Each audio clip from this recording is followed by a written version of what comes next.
All right, well, welcome to an episode of Ports and Lucie Talks, and this one is a really special one that I'm sure a lot of people are waiting to hear from all the three amazing people we have here with us today. Steven Giordano, Eric Strazzeri, and Shannon Martin, the three candidates running for mayor of Port St. Lucie. So we're really excited to have them on our episode today. Thank you for being here. Absolutely. Thank you. As the founder of Port St. Lucie Talks, my name is Dash Hernandez. For those watching this that have never seen our page before, I hope you have, but if you didn't, my name is Dash Hernandez. And I could not be more proud of that this platform has become over the past few years, honestly, and the value it has brought to our community. Nights like this are exactly why we built it, bringing you real information straight from the people who want to lead our city. And what keeps Port St. Lucie Talks alive is the support of also one of our company, Good Neighbor Home Buyers, which I own with my husband as a family-owned business right there on the Treasure Coast. We help residents go through a tough transition like foreclosure, probate, making a fair cash offer on their home. So if you ever want a cash offer, you can find on goodneighborhomebuyers.us. And just so everyone knows, the sponsor has no say in tonight's questions. Every candidate gets the same questions, except just one part, which we already discussed, which is one individual for each. So we'll work through the major questions we received first, along with the ones we prepared for the three candidates. Shared questions that will be the core of the night. Every candidate answers the same question, one after the other, with equal time and equal treatment. Individual questions are directed at one candidate specifically, like I just mentioned before, tied to their own record or their own campaign. The time limit is 1 minute, 1 minute per question. And one important thing I really wanted to say before we start also, the election has two possible dates for the people that don't know specifically about this. The first vote is August 18th, which is the primaries. And if any candidate gets 50 plus one vote, the race is over right there and there. So, and there's no November runoff, sorry. It only advances to November 3rd, the general election, if the vote splits and no one clears 50%, in which case the top two finishers move on. This matters because Amendment 3, which is property taxes that everybody talks about every single day, and they comment all the time on Port St. Lucie Talks, and the trash pickup measures are both on the November ballot, not on the August one. So the questions are written to work no matter which state decides the race. All right. Before we start, one thing I want to say to all three of you, and everyone watching, Port St. Lucie residents don't care about candidates talking bad about each other. They don't care about negativity, rumors, or attacks. What they care about is their own lives and what your plan is for the city. So tonight, I want to hear about you, not about the person next to you. Tell us who you are. Tell us what you'll do. That's what wins people over, and that's what we are here for today. And what I want to clear about something, because a lot of you messages asking, none of the candidates saw the questions ahead of time. So all three agreed to walk in here, answer everything cold on the spot, no preparation. So let's give them credit for that, and let's get started. All right? So the first one will be, this one actually is a special one. It will be 3 minutes instead of one like the rest, because it's for you guys to introduce yourselves for people that don't know you guys. Take over 3 minutes to introduce yourself, where you came from, what you did before, and what made you run for mayor. This is your moment. Tell us your story. We will start with Steven Giordano. Hi, everyone. Thank you very much. Thank you for having this podcast. I appreciate all your time. I've been in Port St. Lucie since 1989. I grew up here. I went to school here. I played sports here. I'm very passionate about the community, and I'm very excited to be in this position and very thankful to be in this position. I'm raising my family here. So it's very imperative to me that we have the right leadership in place for the future of Port St. Lucie.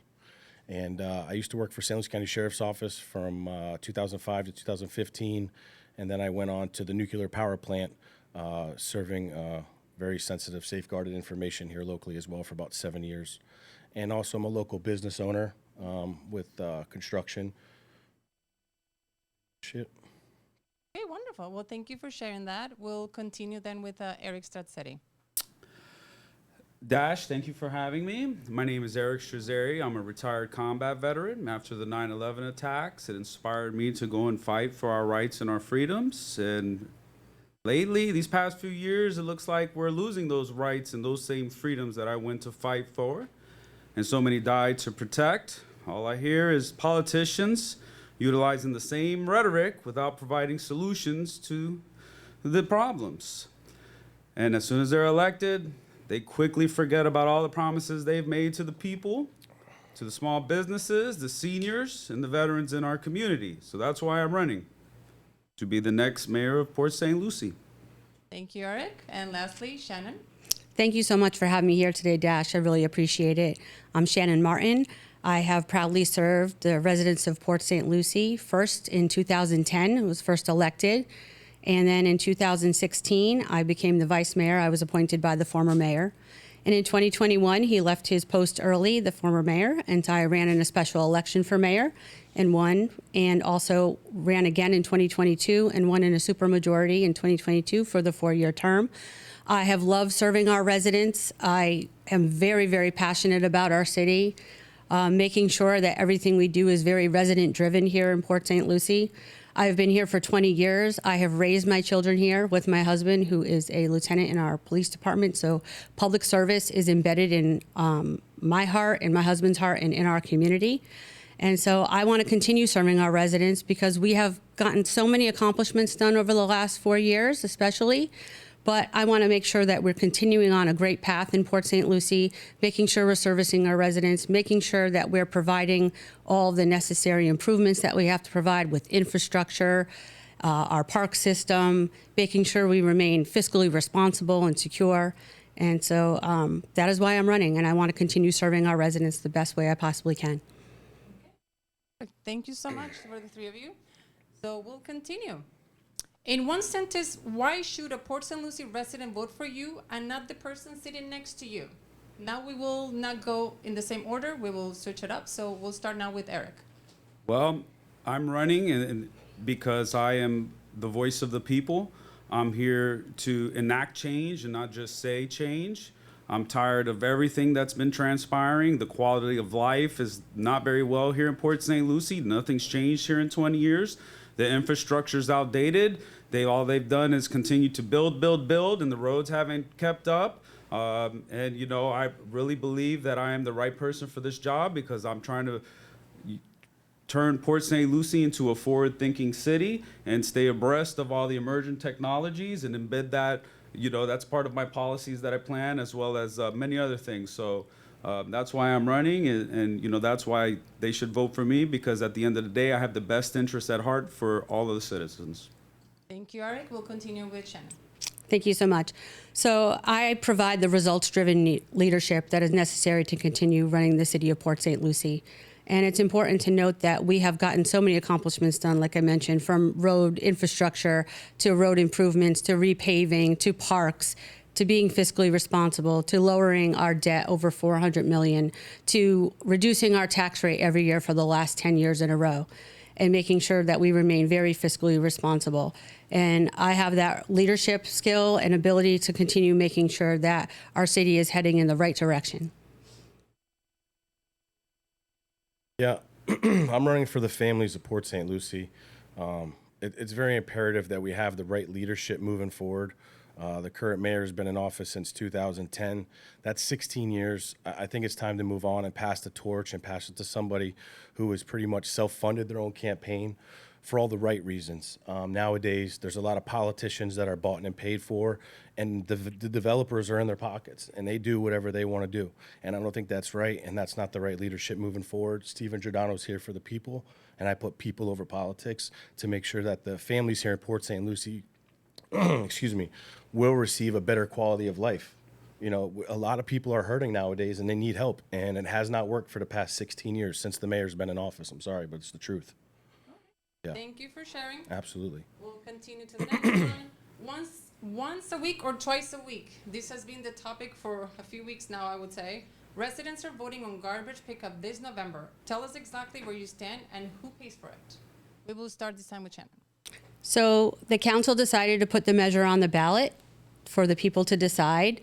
even though we did a community survey that said that 86% of residents did not want to go back to adding a second week.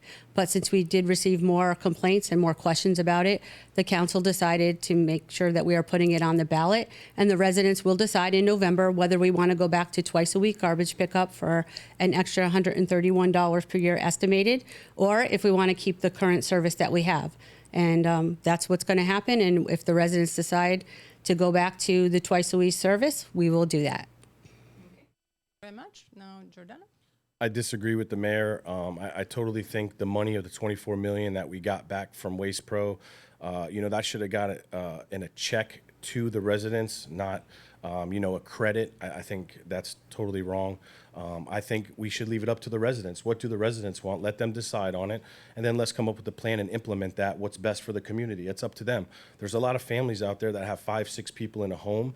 For the elderly couples that's maybe single or only have 1 or 2 people, I understand why they want the one trash pickup. So maybe we can have a different program and look into some other options that actually work for the people. Thank you very much. Eric?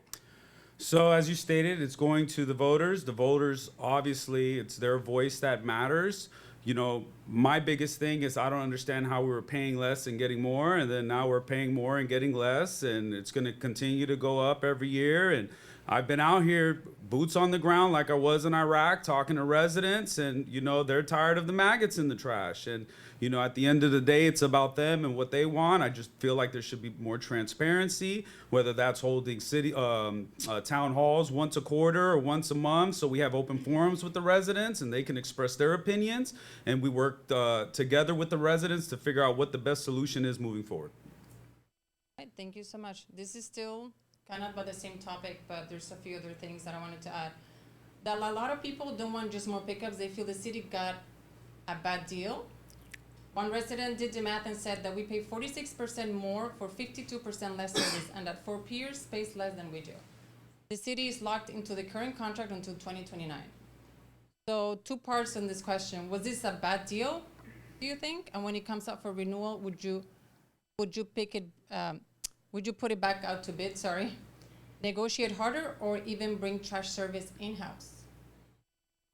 Starting with me.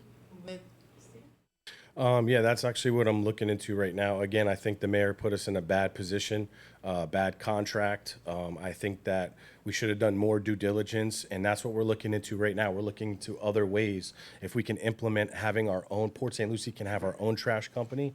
We're looking into that right now, and I think that's, could be a possible savings when doing the numbers. So I think that, having the construction experience and knowing, what these things cost and making the right decisions to save the taxpayers money and giving them what they want and what they deserve. We need to make sure that the taxpayers are going to be getting the best services with the least amount of money spent and what's working in our favor for the people. The local government's supposed to help, not hurt them. How do we get in these positions to even begin with? Eric, Absolutely. please. Yes, and thank you. Again, as I stated previously as well, Dash, I really believe we may have to put out RFPs, requests for proposals, and look at what the best option is, right? So I think we definitely need to do that. I don't know what was in the current contract. Obviously, I'm not in the position to know the specifics or what the deal was. But from my perspective, as I stated, I just don't understand how we went from paying less and getting more service and to where we are now, and and we're still dealing with this years later. That's just unacceptable. That's just bad decision making, and it's bad leadership, and it starts at the top. Thank you for sharing. Shannon, please. Thank you so much. So the city settled with Waste Pro for $24 million. That is a clear indicator that the city was not at fault for what happened with the garbage crisis back in 2022. And when we had to go out for emergency bid, because Waste Pro was the one that canceled the contract, the city of Port St. Lucie did not cancel the contract.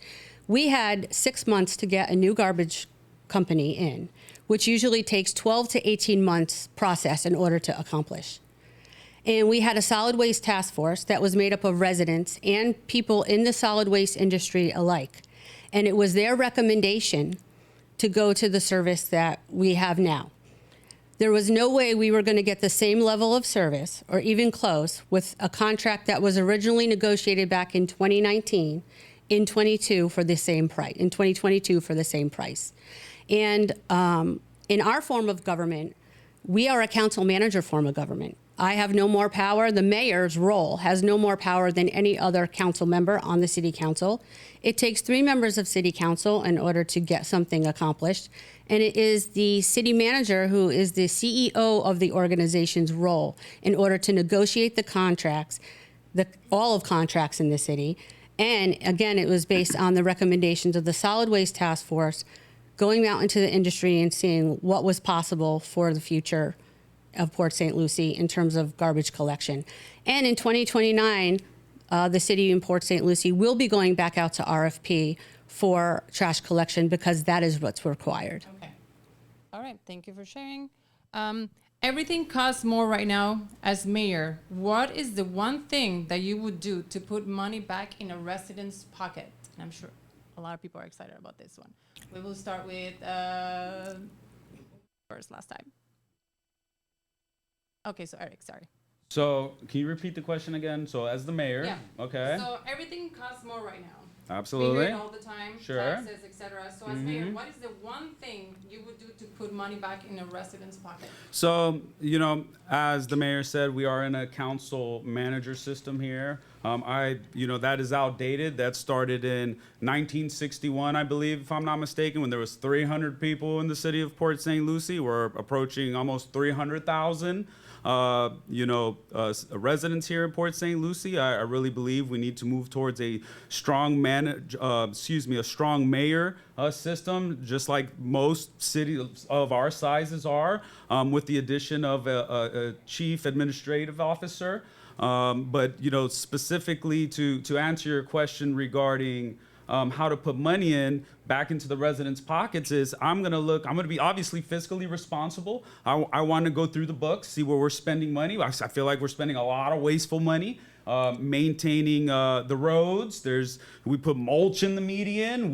There's bushes that we cut. It's just a lot of wasteful spending, and I want to look at how we can reduce the wasteful spending so they pay less at the end of the year, right? And not only, I know we only have 2 line items. We have, I believe it's 4 from the school board as well. And, and I've been discussing things with them as well. If they need to be more transparent, we need to reduce the spending there. We need teachers here. The teachers are underpaid, but we need to look at what we're spending the money on in the city to ensure that the money goes back into the residents' pockets. All right. Thank you so much, Eric. Shannon, please.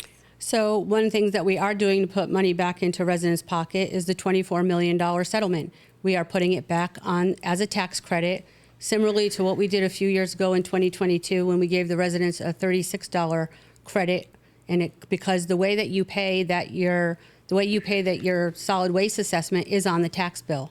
So it goes back to the property owners. And the reason why that we didn't do it by checks is because of the logistics involved, because of the issues with fraud, checks getting stolen, and many other logistics issues that were very difficult. We did it back in 2022 with the credit, and it worked out very well, and we're doing it again this year. In addition, I mentioned we reduce the tax rate every year for the last 10 years in a row. And we promised our residents that we'll continue to do it as much as we possibly can while still being able to balance and manage the growth of our city as it's going to continue. So that is a very specific way that we're making sure, 2 specific ways that we're making sure we're being responsible to our taxpayers and putting money back into their pockets. Thank you, Shannon, and lastly, Steven. Yeah, I mean, what do the people want? What can we do to help the community? Right now, a lot of local businesses are hurting. Whatever we could do to help the residents, that's what we need to do. They're the taxpayers. They live here. We need to help them. So we need input from them on what they want. How can they decide, hey, the mayor made a decision to, get a tax credit. That's not what the people wanted. The people wanted the check. So we have to come up with a way to give the people what they want, and they should have got the cash. Whether they come to City Hall, they pick up their check, whatever it is, that's what the people deserve. So I'm here to make sure that the people get what they want. People over politics, 100%. Next one will be new homes keep going up. There's no doubt about that, but the roads stay the same. That's what people keep saying as well. So South Bend, Gatland, PSL Boulevard. What do you fix first and how fast? Start with Shannon this time.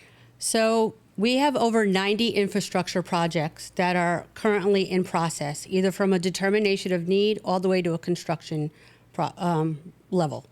We have PSL Boulevard South, the first two segments that have been done. Floresta Drive is underway and under phase 3. We have improvements going on at Tulip intersection, Peacock intersection, St. Lucie West Boulevard. We just did the feasibility study for, and we'll be coming forward with that project next year. As the Gatlin, as well as the Gatlin and Savona intersection, Tradition and Village Parkway intersection. We've been putting in turn lanes, roundabouts, and doing everything we can with the funding that we have available, using all of our leveraged resources in order to put infrastructure improvements in. We are going to be continuing to do that for many, many years to come. We have a long-range transportation plan that goes out to the year 2050, where we get funding from the state. And there's a process for that, from determination of need to construction. And we're going to continue to making sure we're getting our piece of the pie from the state in order to get all of the programmed road projects done, also from a pedestrian and bicycle standpoint as well. So people don't realize it, but you can see the construction happening every day. And all of our projects have public engagement involved in them, and we're going to continue to work on them and to address the We have another traffic. question coming that you can elaborate that more as well with Jordan. Yeah, see, that's part of the problem. The mayor just said we have 90 projects going on. We don't need to take on 90 projects at one time. That's part of the problem. We can't keep up with 90 projects at the time. You can't see what's going on all the time. And Steven Giordano does not want any more roundabouts in our community. We have had numerous accidents day in and day out with these roundabouts. They're dangerous. Okay, the mayor is doing maximum wasteful spending on roundabouts. They just did one on Tulip not too long ago, and then they ripped it up. That's wasteful spending. They wasted over, the roundabouts cost about $1 million a piece. No more roundabouts, no more wasteful spending. It's time for a change of leadership for City Hall. Thank you. And a Eric, local thank you. government that works for us. Well, as I stated, I definitely want to remove these medians and open up the roads. I know we have a project in St. Lucie West that's a BMX park, I believe, that's being built there. That's going to drive a lot of traffic there. It's, we need to expand the roads there as well. These infrastructure projects that have been in place. I remember there was one in Port St. Lucie Boulevard that it seemed like it took a year to complete. And then to me, that's unacceptable. And, again, I don't know what we're trying to do with the roundabouts. If we're trying to become the #1 city in America with roundabouts, I don't know what's Sorry going. to interrupt you, but why it's so difficult? I didn't have them back when I lived in Miami. Sure, exactly, And it's so me either. easy. I don't know why. What is all this fuss about the roundabouts? I Listen, don't understand. and my thing is this, right? I just want to be efficient and effective. So if we're going to have to open up the lanes, especially where those roundabouts are, we're going to have to take the roundabouts down, right? Because there's only bi-directional traffic there. So, I think we need to plan ahead and we make sure that we have the infrastructure in place to continue to grow. And I think these are some of the problems. We got 90 projects in place, but are we really thinking ahead to, anticipate the growth here? Because I don't believe we are. Okay, thank you guys. So about safety, PSL is called one of Florida's safest big cities. We're very happy about that. As we grow towards 250,000 people, how do you keep it that way? Start with Shannon, I believe, this time. So we are the safest city in the state of Florida. We have been for 13 years. That has been a most important top priority, being a safe, clean, and beautiful city. It's the #1 goal in our strategic plan. And one of the ways that we do that is making sure our officers have the resources and the tools that they need in order to get the job done. And that is why I champion the police training facility, so that we can make sure that we are training our officers right on our municipal campus and not spending extra money, having them to travel other places in order to do it, to be more efficient also with their training.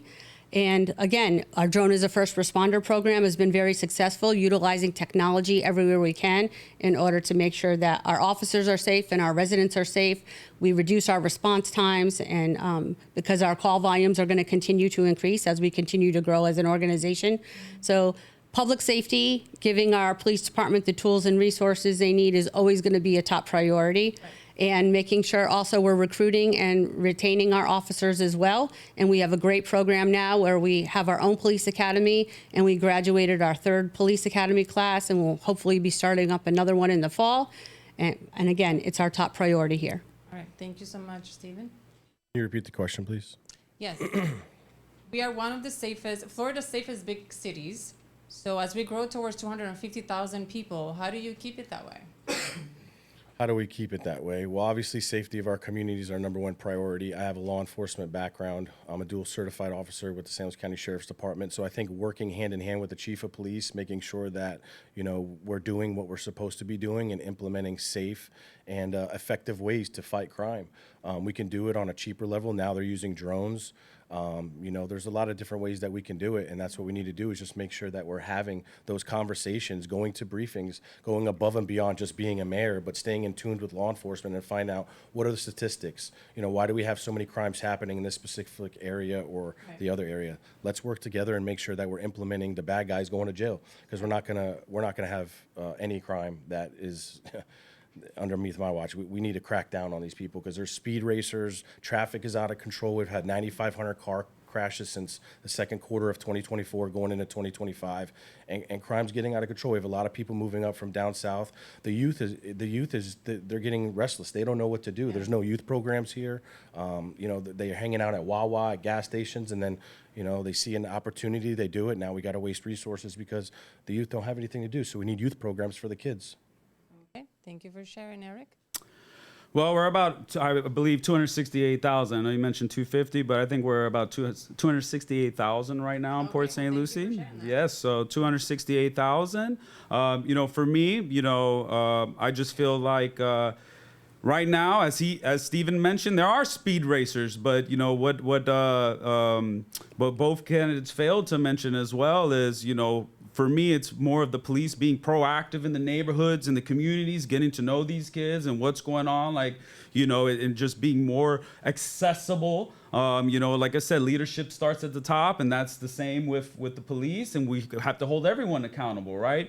And not only that, when we talk about safety, let's talk about the flock cameras. To me, that's an invasion of the privacy, and when I think about safety, I'm thinking about the citizens. So from my perspective, even the red light cameras, I would get rid of the red light cameras, and I would get rid of the flock cameras, and I would get the police out there and make sure they're boots on the ground every day in the community, getting to know everybody and staying abreast of everything that's transpiring in the community.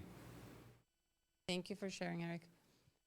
All right, so a lot of people feel City Hall doesn't listen. As mayor, what is one specific thing you will do to make residents feel heard? Start with Steven this time.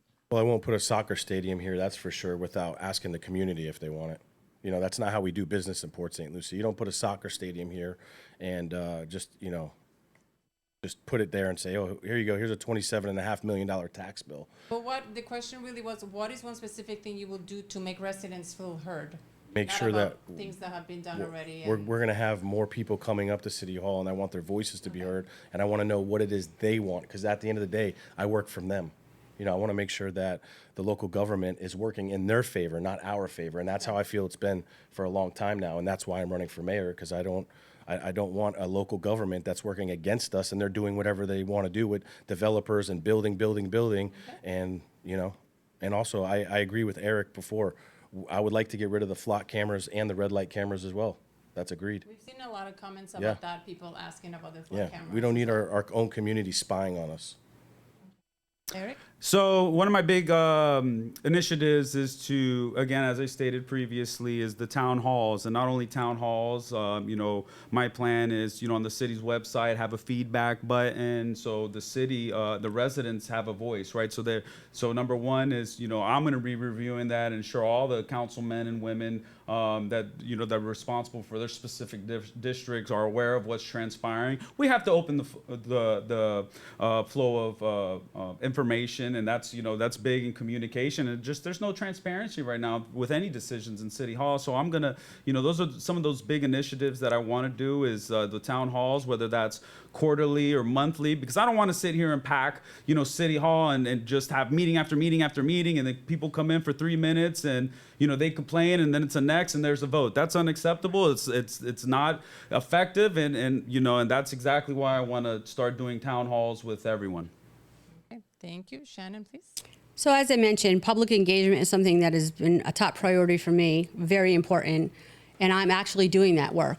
I'm actually out in the communities all the time having conversations. I do 30 to 40 minute PowerPoint presentations to all different groups, whether they be churches, schools, HOAs, nonprofits, you name it, because I want people to know exactly what's happening in Port St. Lucie and have the facts about every single situation that is occurring and everything that we're doing in Port St. Lucie. In addition to that, I do mornings with the mayor once a month in order to have one-on-one conversations. I meet people in my office. I talk to them on the phone. I have an e-newsletter that I started back in 2010 when I first got elected that I've continued all the way through till today and will continue in the future to make sure that I am engaging with residents in every possible way and hearing them and making sure that we are doing what we need to do to implement their needs and wants. I champion the Citizen Summit to bring our residents in to show them what we're doing every single year. I also was very heavily engaged in making sure that we have a community survey that goes out every year and we're tying what we do to what our residents want and need. And our strategic plan is built upon what our residents have told us as a city council, what they want and need to see in our community. Okay, perfect, thank you.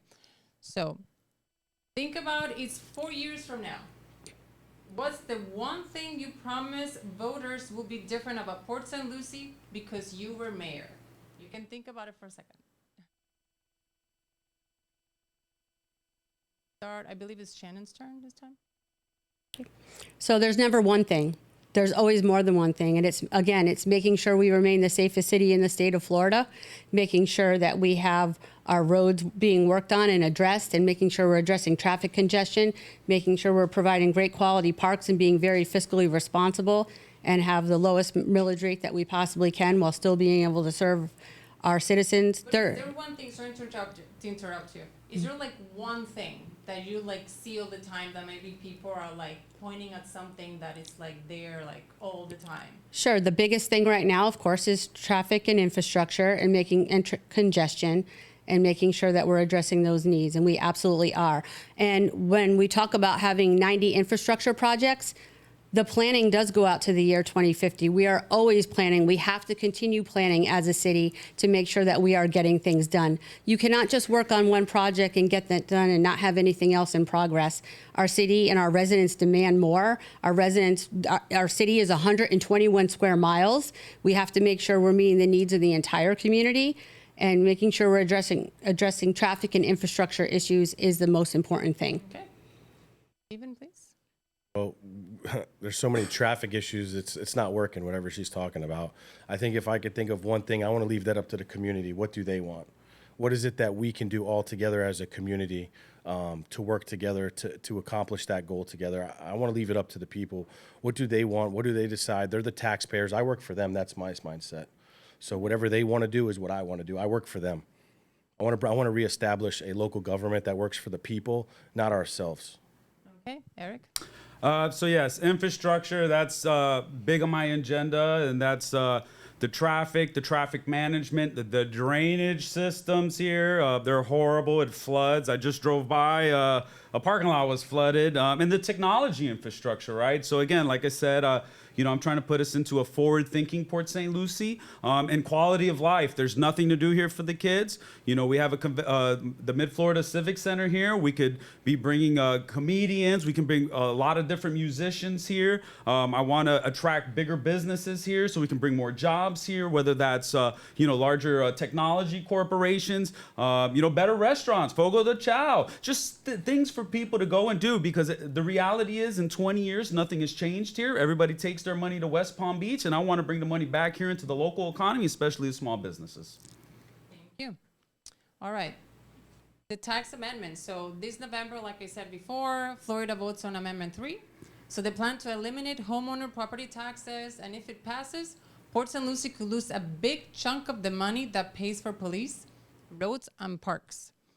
So 2 parts for this one. Do you personally support it? And if it passes, what gets cut first?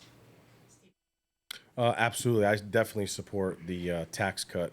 65 and older individuals who are living on Social Security, that's going to help them out a lot.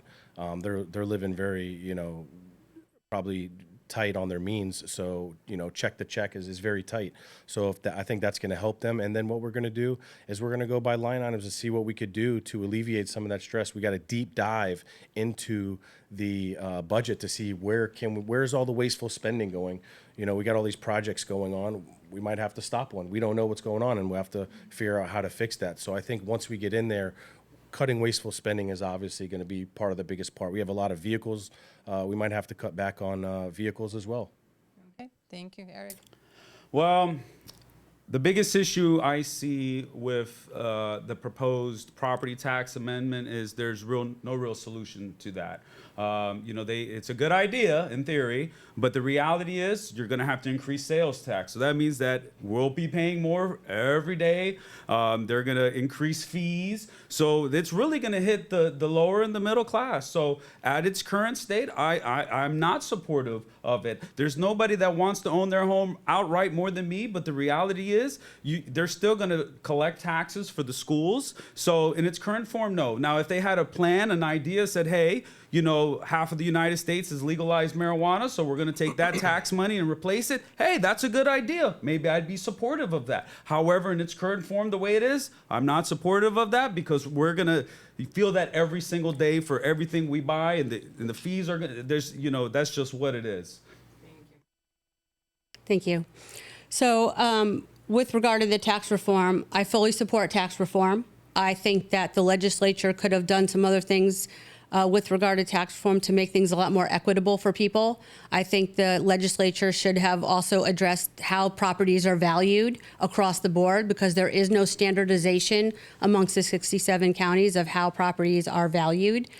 If the property reform passes, of course, we have to follow the constitutional law. So I am duty bound to make sure that we are following the constitutional law. Is it going to cause issues in our city in terms of funding? Absolutely. We're talking about a 25% hit to our general fund. And so we are going to have to sit down, if it passes, and have some very serious data-driven and skilled and priority-driven conversations about how we're going to address things in the future as far as services are related and quality of life in our community. So can I add to that as well? Because the second part of that question, I don't think I added to that. So, because it's going to cut services, and that's just the reality of it, right? So yeah, it's going to cut services, and regardless, as soon as I get in there, as I stated previously, day one, I'm going through the budget anyways and seeing where we have wasteful spending to remove all that. So we're going to save money regardless. We're going to tighten the belt and lower the millage rate, and I'm going to keep driving that down. So that is my plan. Thank you, Eric. All right. About the soccer stadium, that was another hot topic for a long time, and I still talk about it. The city just approved a $55 million soccer stadium on Walton Road, and over 2,000 residents signed a petition against it. Supporters say taxpayers are protected because it uses stiff money, not the general fund. Critics say the city is betting on future growth that may not happen. Simple question is, right call, wrong call, and why? And we'll start with Eric. So me personally, I don't like how that business was. That was done completely in silence. No resident knew anything about the soccer stadium until they brought it up. It was dropped on us. They held, they said, oh, well, by Florida law, we were able to do this. Just because you're able to do it by Florida law doesn't mean it's the right way. There's no transparency there when you're doing it that way. So me personally, I'm against the soccer stadium. I think we need to improve the roads on US 1 before we start looking at a project of that size. It doesn't make sense to me. And I really feel that more than 60% of the voters in Port St. Lucie do not want that soccer stadium. And I hope that they get out there and vote on August 18th so they can send a message to City Hall. Thank you, Eric. Shannon? So the soccer stadium was an economic development project that was handled the exact same way as every other economic development project in the city: Tamco, Cheney Brothers, FedEx, and Amazon. So it was handled under Florida law. It was done exactly as it was supposed to be done through our Economic Development Council. And like I said, as well as all the other economic development projects we had. This will be the revitalization needed to get Walton and 1 corridor revitalized and redeveloped. And what people don't realize is that with the CRA, Community Redevelopment Agency, that revenue generated from the increase in the value of properties that are built there, that money has to be used to reinvest back into the CRA. It can't be used for roads. It can't be used for other things outside of the boundaries of the CRA. US 1 is a corridor that gets improvements that are done by the state, not by the city of Port St. Lucie. And if there are any improvements that have to be done within the CRA, that will be addressed with the tax increment revenue. So again, as those values increase, that's how that will be determined. If the values don't increase for some reason and there's no revenue to be given back for any type of reimbursement, then that won't happen. It has to come back to the city council every single year. And after a year after that soccer stadium is completed and operated in order to make that determination. Thank you so much, Steven. Yeah, under the mayor and city council's leadership, digital domain, failure. VGTI, failure. I love soccer. My kids play soccer. Terrible location, non-transparency, totally did whatever they wanted to do. It was a backdoor deal, call it what you want, and that is totally unacceptable. That's not how Steven Giordano does business, and that's not how a leader of our community should have done business. She should have consulted and asked the residents to vote on it. Do you want a water park? Do you want a soccer stadium? Do you want a multi-use field? Is it a dome? The whole deal is bogus and terrible for the community, and I hate to see it be a flop, and she's putting a lot of us candidates, when we win, in a bad spot. So Dash, I need to address something really quickly. Digital domain, Torrey Pines, VGTI, I was not on the city council when those decisions were made, neither was any of the other city council members. None of us were there when those decisions were made. And this is not being paid for by the residents of Port St. Lucie. The soccer development group, the ownership group, is paying for the stadium 100%. There was a surety bond that got taken out and with 120% of the value of the construction of the soccer stadium. If for some reason that the developer determines that, or it fails, no one in the city of Port St. Lucie, no taxpayer is on the hook for that soccer stadium. The bond will cover the cost for the city to finish the stadium. Every week it feels like another cow pasture turns into a new subdivision. The city says it's stuck honoring developer agreements signed almost 20 years ago.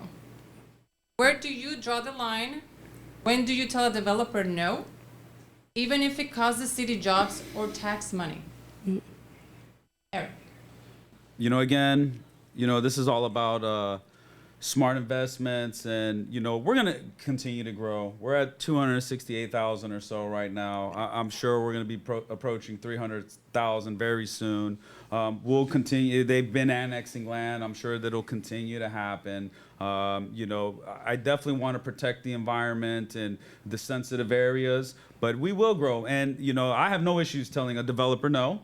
I know the residents are frustrated right now with the rapid growth here in Port St. Lucie. So, I have no issues if the residents feel like, hey, we don't want that. There's been agreements in place. I don't know what those agreements state. I haven't read the contracts, but I have no issues telling anyone no. So, especially if it's not in the best interest of the community and the people. Thank you, Shannon. So there are developer agreements that have been in place for over 20 years, long before I ever got on the council. And those developer agreements are legal agreements, and those entitlement rights were given. And property rights is what we all have, whether we're individuals or businesses, and those property rights cannot be taken away. If anyone wants to build a single-family house on a quarter-acre lot, they can do so. So where those areas are, where the developers have already been given those rights, we have to work with them, and we have to make sure that we're following all the laws and all the ordinances, because if we don't do that, we are going to be on the hook for many lawsuits, and we are going to have to deal with all of these issues for not giving them their rights, and we can't take those away. But in the areas where we can do that, where developer rights haven't been granted yet, we have been actively doing that. Perfect example is Rosser Lakes Preserve. That was supposed to be 86 homes that a developer wanted to sell off and put homes there. I championed that. I went out to that property with the city manager and said, this is a beautiful property. It has lakes on it. There's natural trails. This should never, ever be more residential. This needs to be kept in perpetuity, kept as a preserve for our residents to enjoy. Thank Thank you so much, Steven. Yeah, I mean, the current city right now is being sued by developers. It's on my Facebook page. You go to Steven Giordano for mayor. You guys can. It's all public records. The city of Port St. Lucie is literally being sued by developers right now. They're not making the right decisions. She's not holding them accountable for their fair share. We need sidewalks. We need lights, and we need to make the drainage systems properly, and we need to hold the developers accountable for what they're building, and we need to slow down the growth. We need to slow down the growth. So if that means raising the impact fees, then that's what I'm going to do. All right, so I'm going to jump now to the questions that will be one for each individually to respond. And we'll start with Steven. You call yourself the grassroots choice, and you want stronger oversight of city spending. Point to one specific line in the city budget you'd cut or change on day one. One thing I want to cut taxes. That's ridiculous. They say they keep lowering the millage rate the past 10 years. Residents aren't seeing that. Okay. You know, that's not fair to the people. I'm one vote out of 5, excuse me, but we definitely need to see the taxes lowered here, and that's a top priority of mine, to lower these taxes for these individuals so we could save them money. Local business owners are hurting as well. I want to support all the local businesses and make sure that they're feeling, they're able to, provide for their families, and they're able to, do good business, and I want to help them out with that, and that's what I'm here for, running to make sure that Port St. Lucie is set up for success. Okay, thank you for sharing. Now the question for Eric Strazzeri. You're a combat veteran running on transparency and ending backroom deals. What's one specific thing about how City Hall operates today that you make public that isn't public right now? Well, I'm going to make everything public, as I stated, through the town halls, and being transparent and open and honest with everything. So every decision that's going to be made, any projects that we're looking at within the next, 30, 60, 90 days is going to be public information. We're going to communicate with the public and the residents to inform them of what's transpiring, and, so their voice is heard, right? So I'm not going to make any decisions without the public being aware of what's happening. So I'm definitely not going to, make any deals. I'm not here to make any deals with anyone. I'm just here for the people. All my money has been funded by myself. It's public information. I'll never accept any money from anyone, and I'm just here for the people. All right. Thank you, Eric. All right, Shannon Martin. You've helped lower the tax rate 10 years in a row, like we talked before, but the trash situation and rising costs are still what residents complain about most. What did the city get wrong? And what would you do differently in a new term? So I don't think we got anything wrong with regard to the trash situation. We were placed in a horrible situation with Waste Pro. Waste Pro was the one that canceled the contract on the city. We tried to work with them. It did not work. They decided to cancel the contract, and so we immediately had to take action to go out to make sure that we had garbage service for our residents. That is what they deserved. So, and that is evidenced by the $24 million settlement that we got. If the city was in the wrong, we would have never received that settlement. We would still be in court fighting today. But going forward in the future, I'm going to continue to make sure that we are very fiscally responsible. We continue to be a transparent organization. Our budget is online. We have a tax receipt tool that shows transparency, that shows our residents to the penny where their money goes when they pay their taxes to the city of Port St. Lucie, because only 22% of our tax bill goes to the city of Port St. Lucie. The rest goes to all the other taxing authorities. So we're going to continue on the path of fiscal responsibility and making sure we're watching taxpayer dollars and making sure that we're giving back to the residents as much as we possibly can going forward. Well, thank you, Shannon. And there you guys have it. This concludes our interview with the 3 candidates for Mayor of Port St. Lucie. I hope you guys enjoyed the interview. Thank you for watching and always supporting Port St. Lucie Talks. We'll see you on the next episode.